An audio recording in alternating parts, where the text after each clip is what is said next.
Assalamualaikum warahmatullahi wabarakatuh. Perkenalkan, nama saya Teguh Prajetno dengan NIM 24163, mahasiswa Teknologi Konstruksi Bangunan Air, Politeknik Pekerjaan Umum, angkatan 2024. Oke, baik. Di sini saya akan mempresentasikan tugas dari mata kuliah beton bertulang, materi pembesian pada bertulang dengan dosen pengampu Bapak Wahyu Prasetyo. Baik, kita masuk ke presentasi. Oke, untuk materi presentasi pada tugas ini adalah yang pertama ada pengantar mengenai pembesian, ada pengertian pembesian, ada jenis besi tulangan, ada prinsip pentulangan penempatan besi, teknik perakitan, dan contoh pengaplikasiannya. Langsung saja kita masuk ke materi perkenalan. Pembesian merupakan peran penting dalam beton. Besi tulangan memiliki fungsi utama sebagai elemen yang meningkatkan kuat tarik pada beton sehingga mampu menjaga kekuatan struktur. Pembesian harus dilakukan secara tepat dengan perhitungan yang tepat agar memperoleh hasil yang optimal dan dalam pekerjaan konstruksi. Lanjut. Oke, selanjutnya adalah pengertian mengenai pembesian. Pembesian merupakan pekerjaan dalam pembuatan pentulangan pada struktur konstruksi dengan pembuatan dalam perhitungan yang sesuai. Pembesian dalam pekerjaan konstruksi memiliki fungsi yang krusial, yaitu menambah daya tahan struktur bangunan terhadap daya tarik, sehingga bangunan tersebut akan menjadi lebih kokoh. Lanjut. Oke, selanjutnya adalah jenis besi tulangan. Di sini saya mengambil dua contoh besi tulangan, yaitu ada besi tulangan polos dan juga besi tulangan ulir. Untuk perbedaannya terdapat di bentuk fisiknya. Untuk besi tulangan polos memiliki bentuk fisik yang polos dan juga fungsinya. Untuk besi tulangan polos dia memiliki sifat yang lebih fleksibel sehingga mudah dibentuk sesuai dengan kebutuhan.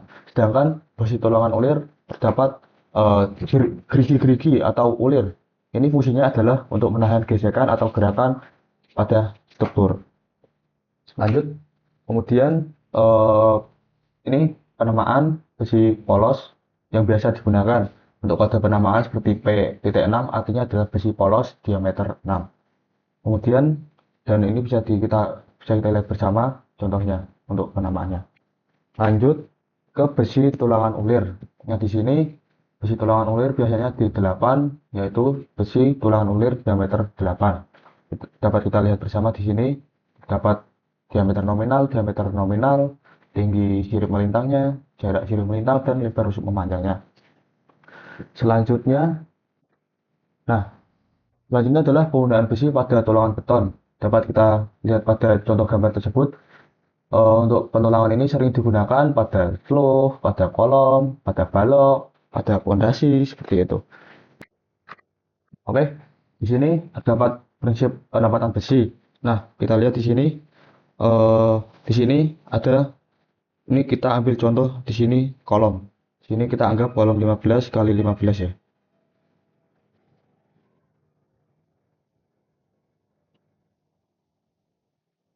Oke, di sini kita anggap ada kolom 15 kali 15. Kita lihat ini terdapat sengkang. Nah, ada penambangnya dan juga ada spesi-spesinya. Kemudian di sini juga ada tulangan utama, juga ada pengikat sengkangnya. Kita lihat di sini contohnya. Kita lanjut slide selanjutnya. Oke, di sini mungkin kita akan sedikit belajar mengenai pembesian. Di sini terdapat contoh penulangan pembesian dengan ukuran 350 mm kali 200 mm. Oke, di sini kita bisa lihat di sini ada contoh kode gambar.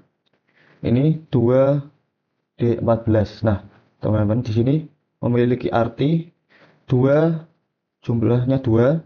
D ini kodenya D adalah diameter besi ulir, D diameter 14.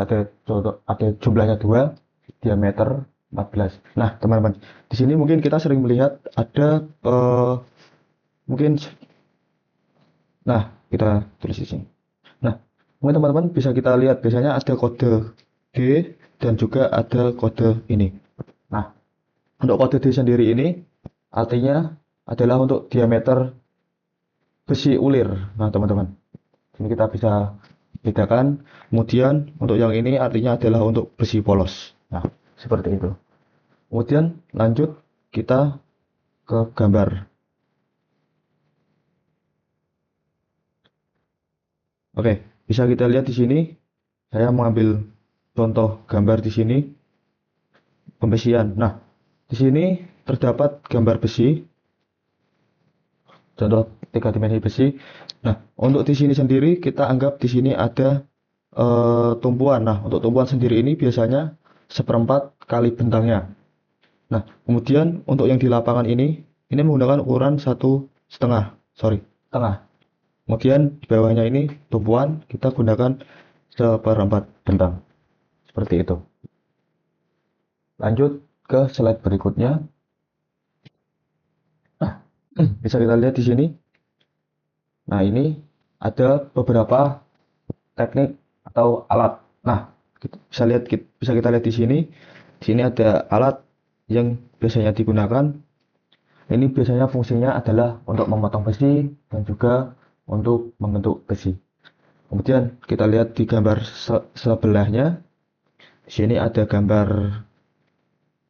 Nah, ini biasanya digunakan di dalam lapangan ya.